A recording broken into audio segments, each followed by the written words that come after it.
ఇక ఫస్ట్ దిశ పత్రికతో మొదలు పెడితే ఈ భూసేకరణ పైన స్టే విధించినట్టుగా వార్త వచ్చింది. ఏది లగచర్ల హకీంపేటకు సంబంధించినటువంటి భూసేకరణ ఏదైతే ఉందో ప్రభుత్వం చేపడుతున్నటువంటి ఆ భూసేకరణ పైన స్టే విధించింది హైకోర్టు. నోటిఫికేషన్ని రద్దు చేస్తూ ఉత్తర్వులు. 2 వారాల పాటు విచారణ వాయిదా. వికారాబాద్ జిల్లాలోని లగచర్ల హకీంపేటలో మల్టీపర్పస్ ఇండస్ట్రియల్ పార్క్ ఏర్పాటు కోసం తెలంగాణ ప్రభుత్వం చేపట్టిన భూసేకరణపై హైకోర్టుకు గురువారం స్టే విధించింది. భూసేకరణ నోటిఫికేషన్ సైతం రద్దు చేసింది. బాధితుల తరపున హకీంపేటకు చెందిన శివకుమార్ హైకోర్టులో పిల్ దాఖలు చేశారు.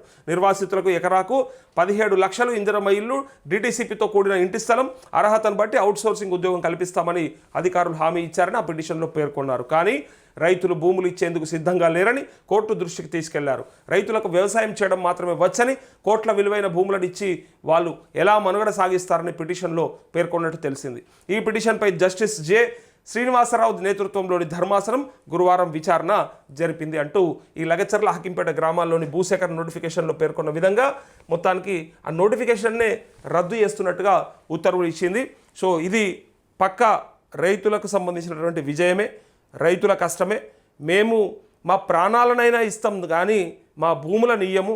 మాకు ఎరుకున్నది భూమిలోంచి పంటను ఎట్లా తీయాలనో, ఎట్లా పంట పండించి దేశానికి ఇంత అన్నం పెట్టానో గది మాత్రమే ఎరక తప్ప మాకు వేరే ఏం ఎరకలేదు. వ్యాపారాలు చేసేది తెలియదు, రియల్ ఎస్టేట్ వెంచర్లు వేయము, వాటి ద్వారా మేమేమి వ్యాపారం చెయ్యము. మాకు తెలిసిందల్లా కష్టపడి పంట పండించి ఆ పంట ద్వారా నలుగురికి ఇంత బువ్వ పెట్టాలనే ఆలోచన తప్ప మాకు వేరే ఏముండదని చెప్పి రైతులు తెగించి కొట్లాడితే ఇలా పిల్లేస్తే, ఇగో పబ్లిక్ ఇంట్రెస్ట్ లిటిగేషన్ వేస్తే, శివకుమార్ వేస్తే హైకోర్టులో నిజంగా బ్రహ్మాండంగా తీర్పు వచ్చినట్టే. ఇది అంటే ఈ విచారణ వాయిదా వేసిండ్రు, బట్ ఇప్పుడైతే వాళ్ళకి స్టే విధించిండ్రు అంటే కూడా ఎంతో రెమెడీ అన్నట్టు. నిజంగా వాళ్ళ విజయమే ఇది. ఆ నోటిఫికేషన్నే రద్దు చేసేసిందట హైకోర్టు. సో బ్రహ్మాండం.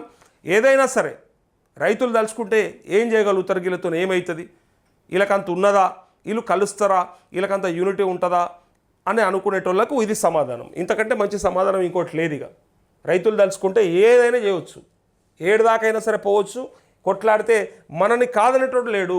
నా ధైర్యం కూడా గదే. నేను గతంలో కూడా చాలాసార్లు చెప్పిన, ముఖ్యమంత్రి ఇంటికాడైనా కూర్చోవడానికి ఎందుకు సిద్ధంగా ఉన్నామంటే మనని ఎవడు కొడతాడో కొట్టని, మనని ఎవడు జైల్లో పెడతాడో పెట్టని, మనని ఎవడు చంపుతాడో చంపని.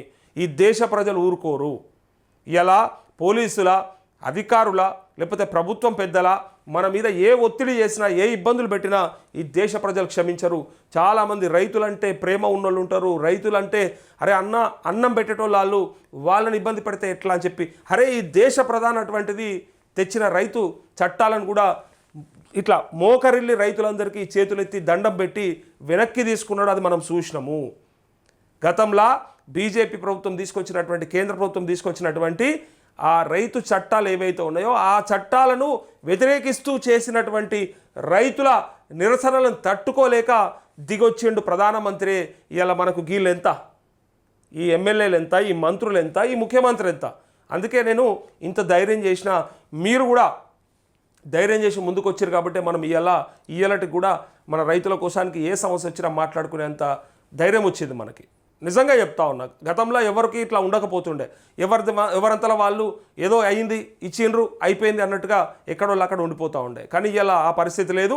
అందరు కూడా ఐక్యమవుతూ ఉన్నారు, ఏకమవుతూ ఉన్నారు. దాని ద్వారానే మనం ఏదైనా సాధించుకోగలుగుతూ ఉన్నాం. ఇయ్యాలటికి కూడా రైతు భరోసా టైంకు పడ్డది అంటే రైతులంతా కొట్లాడితేనే, రైతులంతా అడిగితేనే. ఎప్పుడేస్తారు, గతంలో కేసీఆర్ బరాబర్ వేస్తుండే, మీకు సిగ్గు శరం లేదా అని అనడం వల్ల తట్టుకోలేకనే చచ్చినట్టు ఇలా 3 ఎకరాల దాకానే వేసిర్రు. 3 ఎకరాల దాకా కూడా చాలామంది రైతులకి ఫ్రీజ్ అంటే అకౌంట్లని, అంటే ఆ సర్వే నెంబర్లని బ్లాక్ లిస్ట్లో పెట్టిండ్రు. అయినప్పటికీ మనం రోజు మాట్లాడి కొట్లాడితే ఇలా వాళ్ళకు రైతులకు పడ్డది. ఇలా ఇప్పుడు మెసేజ్ పెట్టిండు ఒక బ్రదర్, చూడండి లైవ్లో ఉంది, యూట్యూబ్ లైవ్లో, ఎవరన్నా కావాలంటే చూడండి. ఆ బ్రదర్ పెట్టిన మెసేజ్ ఏందో చెప్తా. ఇగో ఆయన పెట్టిన మెసేజ్ చూడండి. అన్నా తోట మహేష్, అన్నా నిన్న ఈవినింగు 2 ఎకరాల 20 గుంటలకి రైతు భరోసా డబ్బులు పడ్డాయి. థ్యాంక్ యూ నరేష్ అన్న, నువ్వు మా కోసం చాలా కష్టపడుతున్నారు. అలాగే 4th లిస్ట్ అమౌంట్ కూడా పడితే బాగుంటుంది, మిత్తి కట్టలేకపోతున్నామంటూ ఆయన 2 ఎకరాల 20 గుంటలకి నిన్నటిదాకా పడలేదంటే మరి ప్రభుత్వాన్ని చేతగాని ప్రభుత్వం అనాలన్నా ఇంకా ఏమనాలి చెప్పండి. ఇది అధికారుల తప్పిదమా లేకపోతే ఎవరి తప్పిదం చెప్పండి? రెవెన్యూ శాఖన, వ్యవసాయ శాఖన? మరి 3 ఎకరాల దాకా పడ్డదని అనౌన్స్మెంట్ ఇచ్చుకుంటే మరి వీళ్ళకి ఎందుకు పడలేదనేది నా క్వశ్చన్. 3 ఎకరాలకు మొదలు పెట్టింది 15 రోజుల కింద, 15 రోజులు అయిపోయింది. 15 రోజుల నుంచి వాళ్ళకి రాకపోతే అనుమానం వస్తుందా రాదా? ఎవరికైనా కూడా పక్క పొంటోనికి పడుతుంది, ఎదురింటోనికి పడుతుంది, ఊళ్ళో ఒకరికి పడుతుంది, వాళ్ళ తెలిసినోనికి పడితే అందరికి పడతాయి. నీకు పడలేదా అని అడిగినప్పుడు అరే ఎందుకు మరి ఏం ప్రాబ్లం వచ్చిందని డౌట్ పడతారా పడరా? అదే జరిగింది. తోట మహేష్ చెప్పిండు, అన్న పడ్డాయి చాలా సంతోషం అని చెప్తూ 4th లిస్ట్లో అమౌంట్ అంటా ఉన్నాడు. బ్రదర్ నేను ఏం మాట ఇస్తా ఉన్నా అంటే, ఏం హామీ ఇస్తా ఉన్నంటే, ఈ మొద్దు నిద్రపోతున్న ప్రభుత్వాన్ని లేపడానికి మనం కంకణం కట్టుకున్నాము.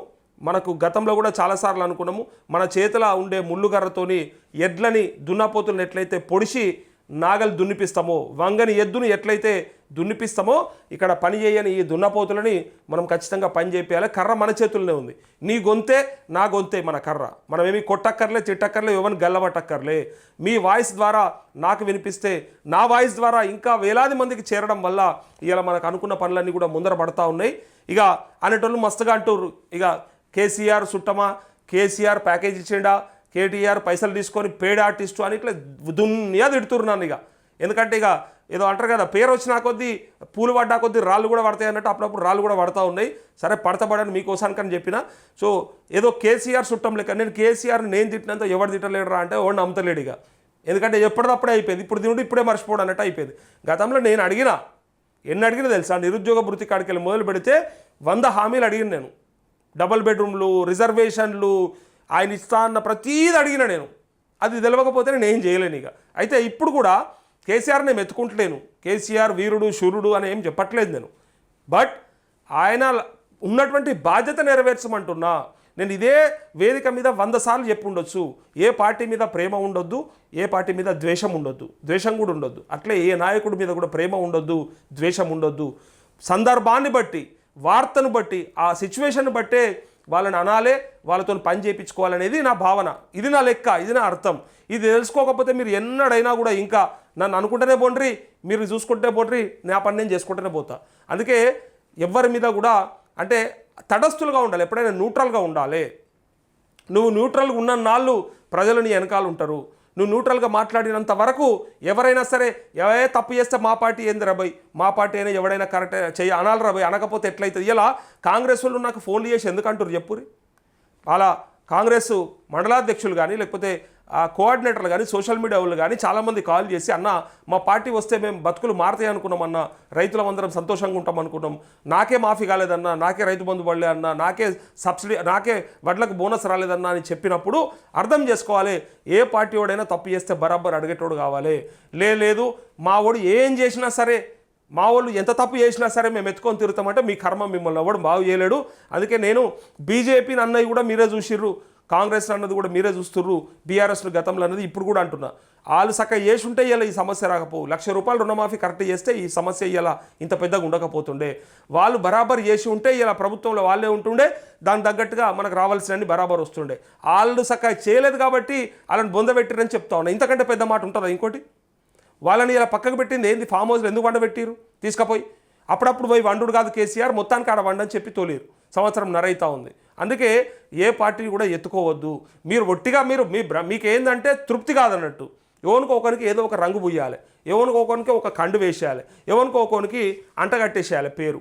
ఈ దానితో మీకు తృప్తి అవుతుంది. ఇట్లా కొంతమంది ఉన్నారు అన్నట్టు. నేను అదే చెప్పిన, ఒకసారి తరోగా అంటే కంటిన్యూగా ఒక 2-3 సార్లు చూస్తే మీకు అర్థమవుతుంది.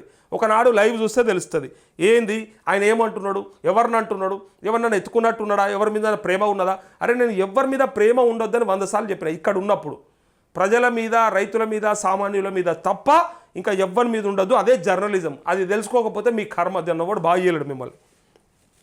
సో తోట మహేష్ చెప్పినప్పుడు ఇంకొక మాట ఏమన్నాడంటే, తుర్క రమేష్ అడిగిండు, ఎన్ని ఎకరాల వరకు రైతు భరోసా పడ్డది బ్రదర్ అంటే, రమేష్ అన్న మా వైఫ్కి ఎకరంకి నాకు ముందు 20 గుంటలకు పడ్డాయి, నిన్న ఈవినింగు 2 ఎకరాలకి పడ్డాయి అన్న అంటూ ఇక తోట మహేష్ ఏఈఓ దగ్గరకు వెళ్ళాను, మొన్న పాస్బుక్ నెంబర్ చూసి స్టేటస్లో సబ్మిటెడ్ బిల్స్ అని ఉంది, పడతాయి అని చెప్పాడు. నిన్న ఈవినింగ్ క్రియేట్ అయ్యాయి, మెసేజ్ కూడా వచ్చింది. నిన్న ఈవినింగ్ క్రియేట్ అయిందట. అన్న నేను మళ్ళీ చెప్తా ఉన్నా, ఎవరికన్నా 3 ఎకరాల లోపు ఉండి అన్న ఇంకా నాకు ఒక ఎకరం ఉంది 2 ఎకరాలు ఉంది కానీ పడలేదు, మరి ఎక్కడ పోయింది, ఎవడన్నా ఆపిండా, ఏమన్నా ఆగిపోయినా అని అనుకుంటున్నారు, అనుమాన పడకుండ్రి.